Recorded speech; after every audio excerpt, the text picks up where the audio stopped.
সোহাগের বাবা মার উদ্দেশ্যেও একটি কথা বলতে চাই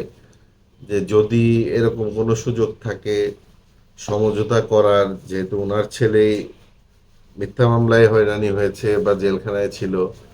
তো ছেলের ভবিষ্যতের দিকে তাকিয়ে একটি সুন্দর সুখের সংসারের আশায়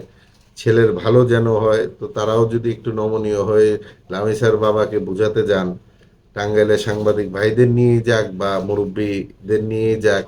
তাহলে জিনিসটা হয়তো বা আর একটু সুন্দর হয়, ওদের সংসার করতে আরো সহজ হবে আমি বিশ্বাস করি। তাহলে আমি স্যার বাবার উদ্দেশ্যে এতটুকুই বলবো যে